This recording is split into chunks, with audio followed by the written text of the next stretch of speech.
Welcome back to channel dear student. देखिए, आप सभी का एग्ज़ाम ख़त्म हो गया और आप सभी का जो प्रेशर था एग्ज़ाम का वो भी ख़त्म हो गया। अब बस एक ही बात का आपको टेंशन होगा कि रिज़ल्ट कब आएगा और किस फेवर में आएगा। तो ये सब के बारे में इस वीडियो में बात की जाएगी।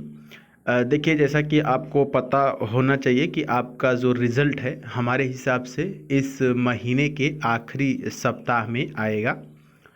और अब देखिए, फेज़ 1 पास करने के बाद जो सबसे बड़ी चीज़ होती है वो होती है ग्रुप डिस्कशन।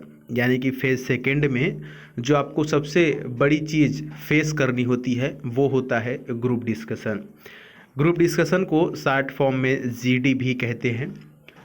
और जीडी की जो पूरी प्रक्रिया है उसके ऊपर फिर से मैं एक वीडियो बनाऊंगा जो कि पूरा जीडी के ऊपर ही होगा कि जीडी में क्या क्या रणनीति बनानी होती है, प्रेजेंस ऑफ माइंड होता है। उसमें कुछ इस प्रकार से होता है कि सामने वाले को भी आपको देखना होता है, उसके हिसाब से जवाब देना होता है। 4-5 लोगों का ग्रुप होता है। तो कुछ इस प्रकार से जीडी से रिलेटेड बहुत सारी बातें हैं, बहुत सारी चीज़ें हैं जिससे कि आप जीडी क्वालिफाई कर सकते हैं। लेकिन जीडी को क्वालिफाई करने के लिए वो तो बातें जो हैं वो आपके प्रेजेंस ऑफ माइंड पर डिपेंड करेगी, लेकिन आपको जो बातें कहनी होगी वो पूरी की पूरी बातें जो होंगी वो इंग्लिश में होंगी। ये सबसे बड़ी बात है। और जहाँ तक मेरा मानना है कि एयरफोर्स की जितने भी लड़के तैयारी कर रहे हैं, जितने भी बच्चे तैयारी कर रहे हैं, उसमें से 90% बच्चे जो हैं वो गांव एरिया से हैं, यानी कि विलेज से हैं। तो ऐसे में जो उनको सबसे ज़्यादा प्रॉब्लम होती है वो होती है इंग्लिश बोलने में। क्योंकि वो बचपन से ग्रामर, टेंस और जो है कि नरेशन, वॉइस ये सब पढ़ते आते हैं, तो रिटेन इंग्लिश में ज़्यादा प्रॉब्लम नहीं होती है। ग्रामर शहर के बच्चों से ज़्यादा जो गांव के बच्चे होते हैं, जो खास करके अपने स्टेट बोर्ड से होते हैं, उनकी भी ग्रामर बहुत ही अच्छा होती है, जिसके बदौलत आप फेज़ 1 एग्ज़ाम पास कर लेते हैं। लेकिन चूंकि माहौल नहीं होता है, आपके पास वैसा ग्रुप नहीं होता है कि जिसमें आप इंग्लिश से बात कर सकें। और मेरा जहाँ तक अनुभव है कि अगर इंग्लिश आपको बोलने आना है, सीखना है, उसके लिए आपको माहौल की ज़रूरत होती है। आपके पास अगर ऐसे लोग हैं जिनसे कि आप इंग्लिश बोल सकें, अगर आपकी गलती हो तो वो आपको बता सकें, तो आज से, अभी से और इसी दिन से शुरू कर दीजिए उनके साथ इंग्लिश से में वार्तालाप करना। अब देखिए, शुरू में ही आप पूरा परफेक्ट नहीं हो पाएंगे, आपको थोड़ा थोड़ा करके बोलना होगा। और आपको कोशिश करना है कि छोटा छोटा सेंटेंस इंग्लिश में बोलें, छोटी छोटी जो बात है वो इंग्लिश में करें। और इंग्लिश में जब आप बोलते हैं तो उस वक्त आप कोशिश करें कि आप ज़्यादा कठिन से कठिन वर्ड का इस्तेमाल ना करें। अभी देखिए, इससे क्या होगा, इससे आपकी फ्लुएंसी आएगी।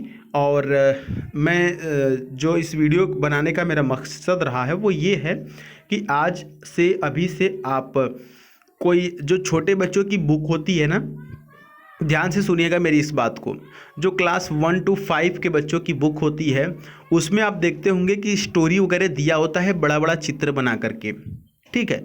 तो अगर वैसा बुक अगर संभव हो तो आप अपने आसपास से किसी बच्चे का ले लीजिए और उसको जब भी आपको मौका मिले तो लाउड रीडिंग किया करिए। मतलब क्या?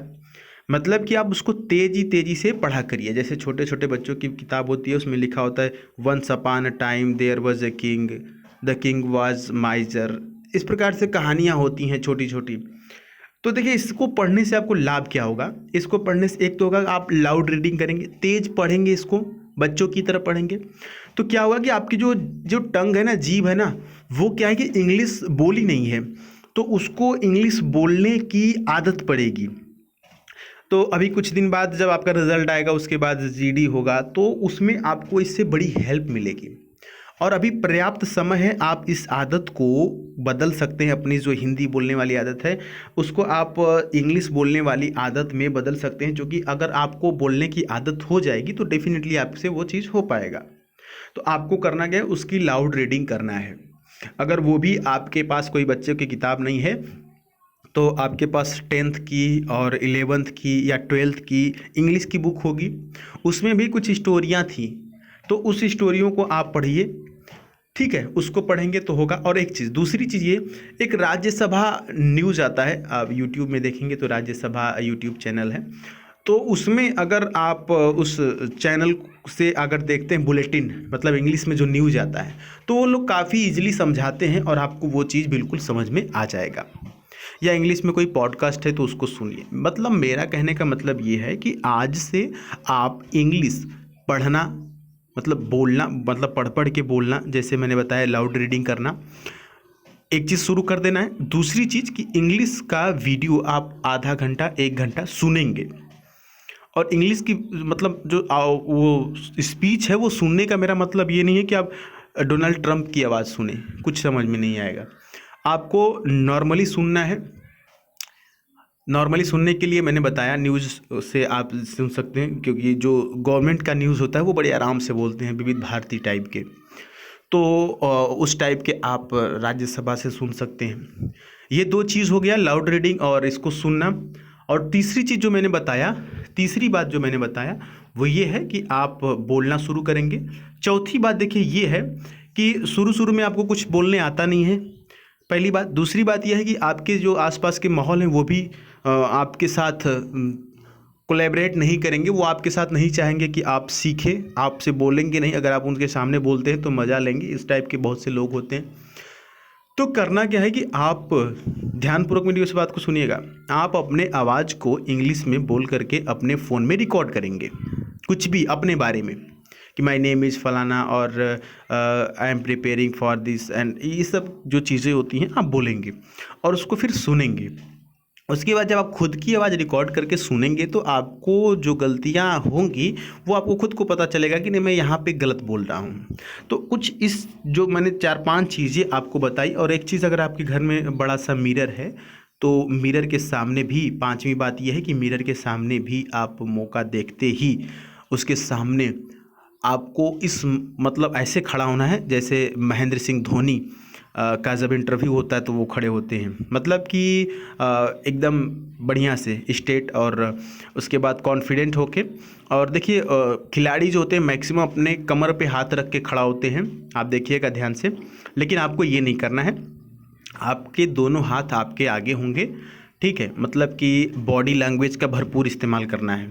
और मिरर के सामने आपको 2-4-10 लाइन जो इंग्लिश की आपको समझ में आती है वो सारी बोलना है। और ये समझना है कि जो मिरर में आदमी खड़ा जो दिख रहा है वो आप नहीं बल्कि कोई और है, वैसे समझ के बात करना है, ठीक है। तो ये जो 5-6 चीज़ें मैं बता रहा हूँ, अगर आप इनको अच्छे से फॉलो करेंगे तो जब तक आपका ग्रुप डिस्कशन होगा, जेडी आएगा, तब तक आपके अंदर ज़्यादा नहीं तो कम से कम अगर 25-30% भी ये क्वालिटी डेवलप हो गई तो वहाँ पर आप जीडी को क्वालिफाई कर पाएंगे।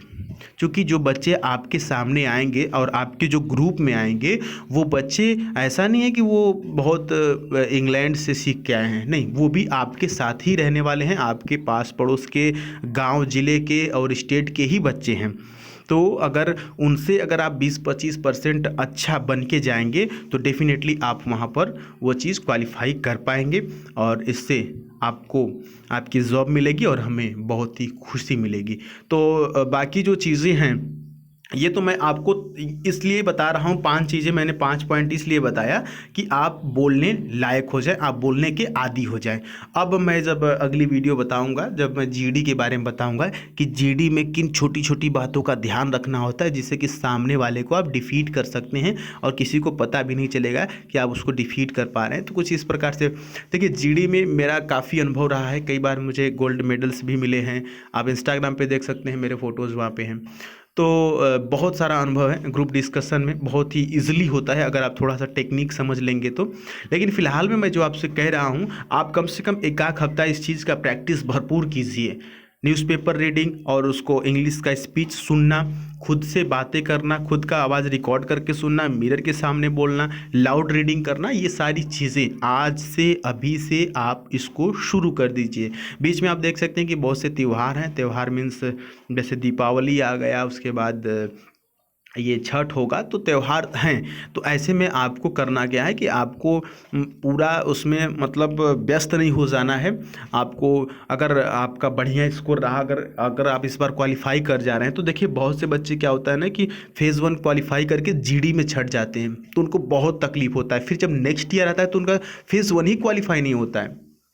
तो अगर ये क्वालिफाई हो जाएगा फेज़ 1, तो आपको कहीं भी कोई भी रिस्क नहीं लेना है कि यार चलो जीडी हो जाएगा, यार देखते हैं कि क्वालिफाई होगा फेज़ 1 की नहीं होगा, मैं क्यों तैयारी करूं। तो ये सब नेगेटिव चीज़ें नहीं सोचना है।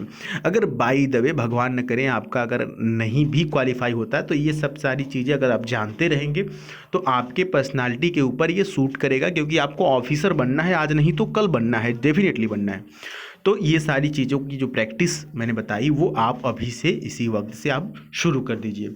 बाकी आप क्या सोचते हैं, आपकी अगर कुछ पर्सनली राय हो इन सब को इम्प्रूव करने के लिए, तो आप कमेंट बॉक्स में आपका स्वागत है। बहुत ही आराम से और एक सिंसियर स्टूडेंट की तरह आप अच्छी तरह से कमेंट कर सकते हैं, अपने सुझाव दे सकते हैं। हमें आपके कमेंट का इंतज़ार रहता है। सभी बच्चों के कमेंट यहाँ पर देखे जाते हैं। बाकी अगर आप चैनल पर नए हैं तो उसको सब्सक्राइब करके नोटिफिकेशन बेल ऑन कर लीजिएगा। मिलेंगे नेक्स्ट वीडियो में, तब तक के लिए जय हिंद, वंदे मातरम।